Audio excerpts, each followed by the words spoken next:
وأصحابك يا حبيب الله. الصلاة والسلام عليك يا نبي الله وعلى آلك وأصحابك يا نور الله. کنز العمال یہ حدیث کی کتاب کا نام ہے. اس میں حدیث نمبر 2163 2163 ہمارے پیارے پیارے آقا مکی مدنی مصطفیٰ حبیب کبریا صلی اللہ تعالی علیہ وسلم نے فرمایا: من صلی علیہ صلاۃ کتب اللہ لہ قراۃ والقراۃ مثل احد. جو مجھ پر ایک مرتبہ درود شریف پڑھتا ہے اللہ تعالیٰ اس کے لیے ایک قرات اجر لکھتا ہے، اور ایک قرات احد پہاڑ جتنا ہے. احد پہاڑ جو ہے نا مدینہ پاک میں ہے، سبحان اللہ، جس کے دامن میں غزوہ احد ہوا تھا 17 رمضان کو. اور یہ وہ خوش نصیب پہاڑ ہے سبحان اللہ جو عاشق رسول ہے. جی ہاں، یہ آقا سے محبت کرتا ہے. میرے آقا علیہ الصلوۃ والسلام نے فرمایا احد ہم سے محبت کرتا ہے، ہم احد سے محبت کرتے ہیں. یہ وہ عاشق رسول پہاڑ ہے جس پر مکے مدینے کے تاجور صلی اللہ علیہ وسلم نے اپنے قدم انور بارہا رکھے. زلزلہ آ گیا تھا نا جب میرے آقا جبل احد پر تشریف فرما ہوئے، تو میرے آقا علیہ الصلوۃ والسلام نے ایک ٹھوکر ماری تو اس کا زلزلہ جاتا رہا. اعلی حضرت نے اس کو یوں نظم کیا: ایک ٹھوکر میں احد کا زلزلہ جاتا رہا. کیا شان ہے میرے نبی کی. ایک ٹھوکر میں احد کا زلزلہ جاتا رہا. رکھتی ہیں کتنا وقار اللہ اکبر ایڑیاں. رکھتی ہیں کتنا وقار اللہ اکبر ایڑیاں.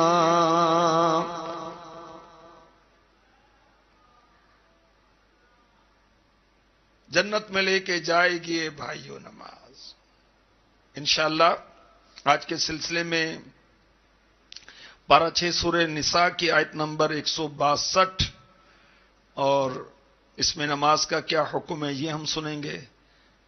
پھر انشاءاللہ عز وجل ہم نماز نہ پڑھنے پر جو عذابات ہیں کچھ اس کے بارے میں سنیں گے، اور پھر نماز کے طبی فوائد سنیں گے. نماز کی حکمتیں بھی اللہ نے چاہا اگر وقت بچا تو یہ بھی ہم سننے کی سعادت حاصل کریں گے. 99 ٹائمز 99 مرتبہ 99 دفعہ قرآن میں واضح طور پر نماز کا ذکر آیا. اس کے علاوہ اشارتاً کثیر جگہوں پر آیا. تو پارہ 6 سورہ نساء کی آیت نمبر 162 میں ارشاد ہوتا ہے: لیکن الراسخون فی العلم منهم والمؤمنون یؤمنون بما انزل الیک وما انزل من قبلك والمقيمين الصلاة والمؤتون الزكاة والمؤمنون بالله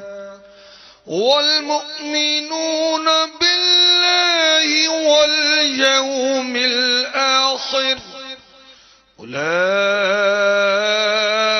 أولئك سنؤتيهم أجرا عظيما.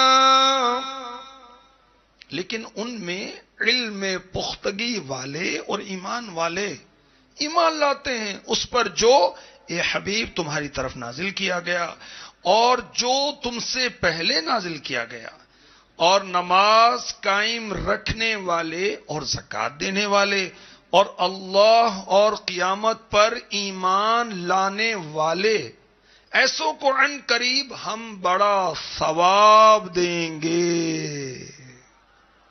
سبحان اللہ۔ تو نماز اور زکات کا اس آیت پاک میں رب تبارک و تعالی نے خصوصیت کے ساتھ ذکر فرمایا۔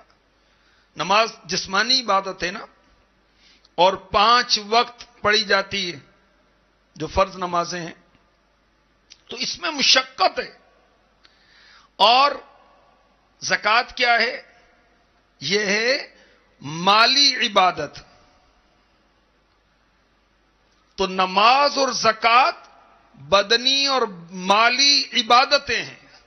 تو جو خوش نصیب نماز جیسی عبادت بجا لائے گا، ادا کرے گا، جو بدنی عبادت ہے، اس کی برکت سے دیگر بدنی عبادات کرنے کی بھی اس کو توفیق عطا کی جائے گی، کیونکہ ایک نیکی دوسری نیکی کی طرف لے کر جاتی ہے۔ اسی طرح جو خوش نصیب زکات ادا کرے گا، پوری ادا کرے گا، خوش دلی کے ساتھ ادا کرے گا، یہ مالی عبادت اسے دیگر مدنی جو مالی عبادات ہیں اس کی طرف لے جائیں گی۔ تو تمام عبادتوں کا خلاصہ کیا ہے؟ خالق کی تعظیم، جس رب تعالی نے ہمیں پیدا کیا، اور اللہ کی مخلوق پر شفقت۔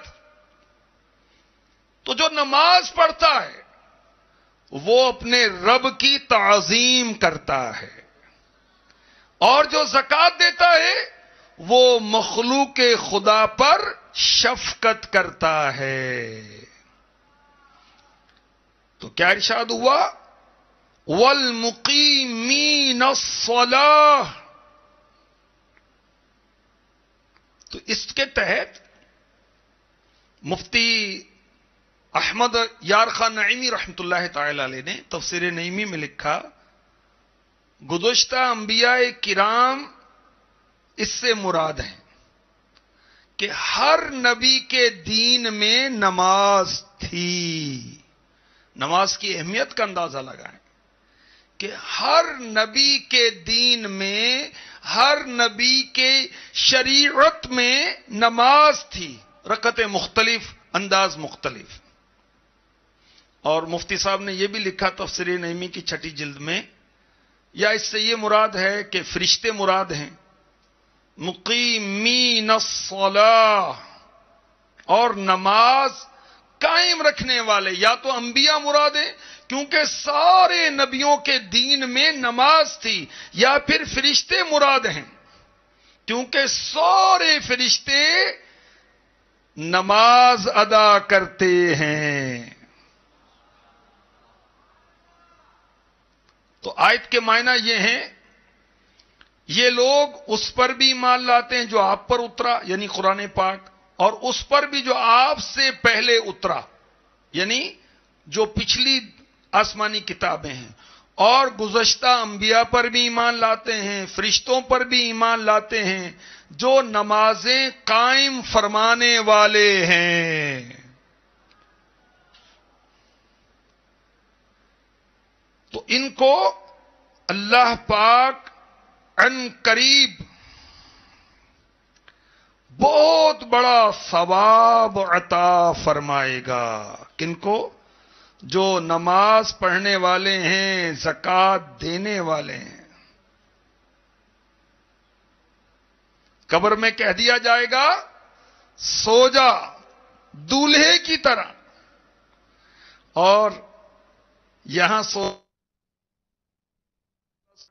نہیں ہے۔ سبحان اللہ۔ مفتی صاحب فرماتے ہیں دنیا کی تنخواہیں تھوڑی ہوتی ہیں، بڑی مشکل سے گزارا ہوتا ہے، اور اللہ تعالی جو ثواب دیتا ہے وہ لا محدود ہے. سبحان اللہ. اب غور کریں، دنیا میں کتنے کام کرواتے ہیں سیٹھ، آنر، کتنا کام کرواتے ہیں، کئی طرح کے کام کرواتے ہیں، تنخواہ دیتے ہیں ایک. اور اللہ تبارک و تعالی ایک کام کے بہت سے اجر و ثواب عطا فرماتا ہے. نماز کے لیے وضو کریں، اس میں ثواب. نماز کے لیے مسجد میں جائیں، اس میں ثواب. نماز کے لیے جماعت کا انتظار کریں، اس میں بھی ثواب. سب کے ثواب الگ الگ. اسی لیے اس کا اجر جو ہے زکوٰۃ کا، نماز کا اجر عظیم ہے. اور جو خوش نصیب بندے نمازیں قائم کرنے والے ہیں، زکوٰۃ دینے والے ہیں، اللہ پر ایمان لانے والے ہیں، قیامت پر ایمان لانے والے ہیں، یہ وہ خوش نصیب بندے ہیں جو اللہ کی بارگاہ میں پسندیدہ ہیں، اور انہیں اللہ پاک وہ اجر و ثواب عطا فرمائے گا جو ان کے وہم و گمان سے بڑھ کر ہے. سبحان اللہ، سبحان اللہ. اللہ پاک ہمیں نمازی بنائے اور پکا نمازی بنائے. تو کوئی مسلمان وہ نماز سے بے نیاز نہیں ہو سکتا. سب کو نماز پڑھنی ہے اور نماز قائم کرنا ہے، زکوٰۃ دینا ہے. اور نماز سارے اعمال میں افضل ہے. نماز انسان کو سیدھا کر دیتی ہے. جیسے جو بانس ہے نا، بانس یہ ٹیڑھا ہوتا ہے نا، اس کو تھوڑا سا ہیٹ دیتے ہیں، تھوڑا سا آگ دکھاتے ہیں تو یہ بانس سیدھا ہو جاتا ہے. اسی طرح جب بندہ مومن نماز پڑھتا ہے تو وہ سیدھا ہو جاتا ہے. سبحان اللہ. جنت مل کے جائے گی یہ بھائیوں نماز. ایسی عبادت جو انبیاء بھی ادا کرتے تھے، اور افضل عبادت اور ہر مخلوق کی عبادت. ہمارے آقا صلی اللہ علیہ وسلم کی بارگاہ میں حاضر ہو کر کسی نے عرض کیا سب سے افضل عمل کے بارے میں فرمائیے. فرمایا نماز. پوچھا اس کے بعد، فرمایا نماز. عرض کی اس کے بعد، فرمایا نماز. عرض کی اس کے بعد، فرمایا اللہ پاک کی راہ میں جہاد کرنا. ہمارے آقا علیہ الصلوۃ والسلام نے 3 times پرے کا فرمایا، نماز کا فرمایا. نماز نماز نماز.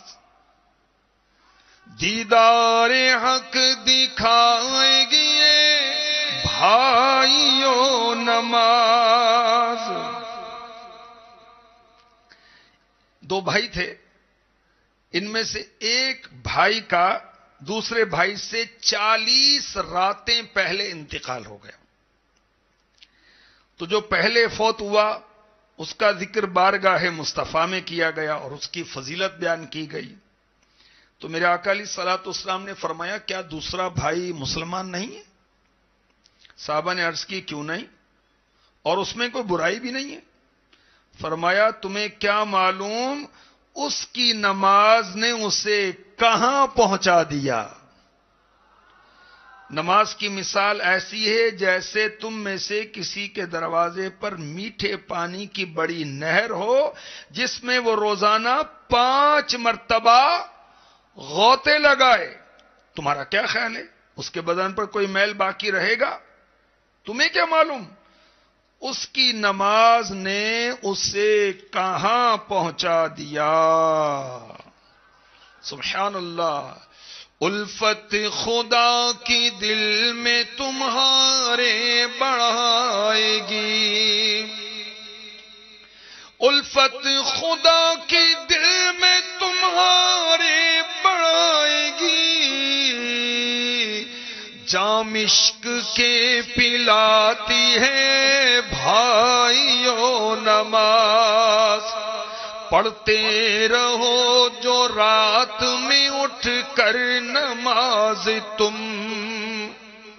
اللہ تعالیٰ نے رات کے پچھلے پہر اٹھ کر اللہ کی یاد کرنے والے، گناہوں پر رونے والے، ان کی تعریف کی، جو رات کو اٹھ کر تہجد پڑھیں، اور رمضان میں تو سحری کے لیے اٹھنا ہی ہے، تہجد پڑھ لیں۔ حاضرین و مدنی چینل کے ناظرین اور مدنی چینل کی ناظرات، آسان ہو گیا۔ تو جو رات کو اٹھ کر نماز پڑھتے ہیں اس کے لیے کیا فضیلت ہے؟ پڑھتے رہو جو رات میں اٹھ کر نماز تم، حب خدا بڑھاتی ہے بھائیو نماز، حب خدا بڑھاتی ہے بھائیو نماز۔ حضرت سیدنا ابن عباس رضی اللہ تعالی عنہما سے تندرستی کے باوجود نماز چھوڑنے والے کے بارے میں پوچھا گیا کہ تندرست ہے، ہٹا کٹا ہے، مستنڈا ہے، نماز نہیں پڑھتا۔ تو حضرت سیدنا ابن عباس رضی اللہ تعالی عنہما نے فرمایا، جس کی نماز نہیں اس کی توحید نہیں، جس کی نماز نہیں اس کی زکات نہیں، جس کی نماز نہیں اس کا کوئی روزہ نہیں۔ حضرت سیدنا ابن عباس رضی اللہ تعالی عنہما، یہ اب ان کے لیے جو نماز نہیں پڑھتے، یا رمضان میں پڑھتے ہیں پھر نہیں پڑھتے، یا وہ کہ جب مشکل میں آتے ہیں تو نماز اللہ یاد آتا ہے، اور جب مشکل ٹل جاتی ہے تو پھر وہی دھینگا مشتی، پھر وہی غفلت، فجر میں اوندھے منہ پڑے ہوئے ہیں، ظہر میں دکان کی مصروفیت ہے، عصر میں گاہکی بہت ہے، مغرب میں گھر واپسی ہے، عشاء میں نیند آ رہی ہے۔ اللہ اکبر، بھی نماز نہیں پڑھیں گے ہم بھائی؟ تو حضرت سیدنا ابن عباس رضی اللہ تعالی عنہما فرماتے ہیں، قیامت کے دن بندے سے سب سے پہلے نماز کے بارے میں پوچھا جائے گا۔ اگر اس کی نمازیں قبول ہو گئیں تو دیگر اعمال بھی قبول کر لیے جائیں گے، اور تندرستی کے باوجود نماز چھوڑنے والا جب برتن سے لقمہ اٹھاتا ہے تو وہ لقمہ کہتا ہے، اے اللہ کے دشمن، مجھے ایسے منہ کی طرف اٹھا لیا جو منہ اللہ کا ذکر نہیں کرتا۔ تندرستی کے باوجود نماز ترک کرنے والے کے چہرے کو اللہ پاک کالا کر دیتا ہے۔ جو تندرستی کے باوجود نماز نہیں پڑھتا، اس کے اخلاق اللہ تعالیٰ تنگ کر دیتا ہے، اس کے رزق سے برکت اٹھا لیتا ہے، اللہ پاک اس سے ناراض ہوتا ہے، اس کے پڑوسی اس سے دشمنی رکھتے ہیں، بادشاہ وقت اس پر ظلم کرتا ہے۔ جو تندرستی کے باوجود نماز نہ پڑھے اس کی گواہی مقبول نہیں۔ کسی مسلمان کے لیے جائز نہیں اس کو کھانے میں شریک کرے، یا اس سے اپنی بیٹی کا نکاح کرے، نہیں اس کے ساتھ ایک چھت کے نیچے بیٹھے کہ کہیں ایسا نہ ہو کہ اللہ کا عذاب آ جائے، اور یہ بھی بے نمازی کے ساتھ عذاب میں گرفتار ہو جائے۔ بتاؤ جی، کیسی زندگی ہے جس میں بندگی نہیں ہے؟ وہ کیسی زندگی ہے؟ وہ کیسے شب و روز ہیں جس میں نماز ہی نہیں ہے؟ یہ ہے زندگی؟ کوئی زندگی؟ نہ نماز ہے نہ بندگی، یہی حب جا کی گندگی تیری کیوں نظر میں بسی رہی۔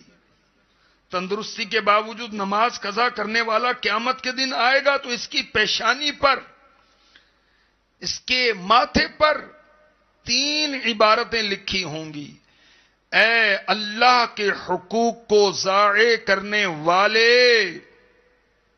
دوسری تحریر لکھی ہوگی ماتھے پر بے نمازی کے، اے غضب الہی کے حقدار۔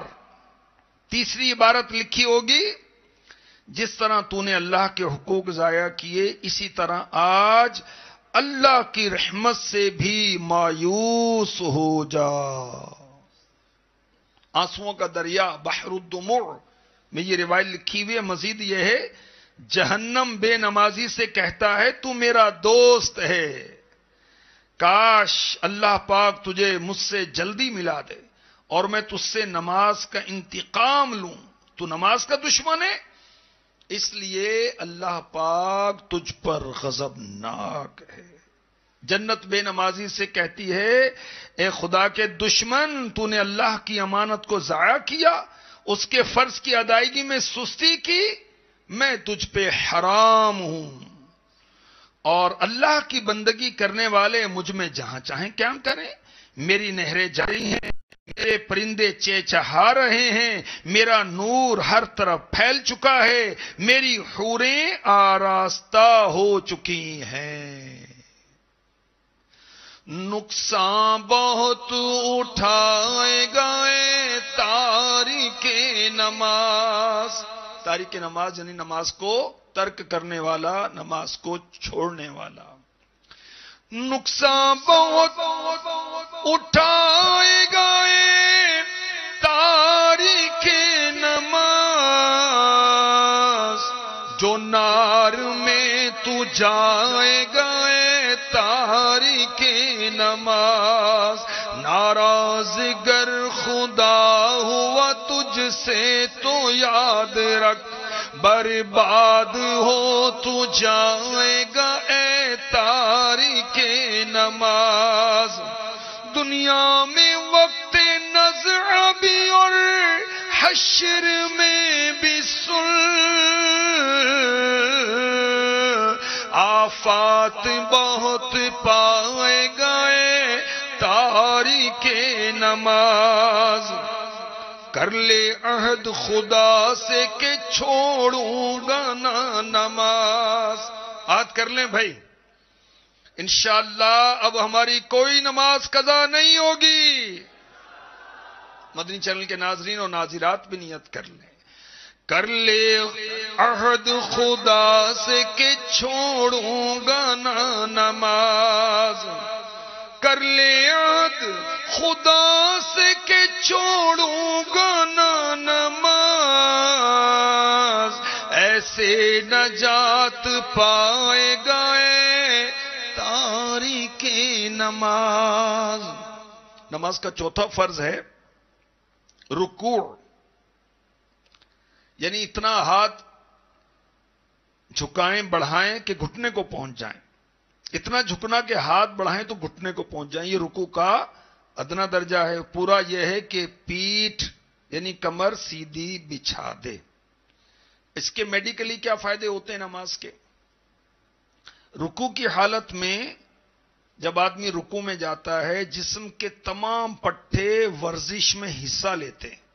اس کے کولے کے جو جوڑ ہیں اس میں جھکاؤ ہوتا ہے، جبکہ گھٹنے کے جوڑ سیدھی حالت میں ہوتے ہیں. کونیاں رکوع میں کھچی ہوتی ہیں، کلائی بھی سیدھی ہوتی ہے، پیٹ اور کمر کے پٹھے جھکے ہوتے ہیں، سیدھے ہوتے وقت کام کرتے ہیں.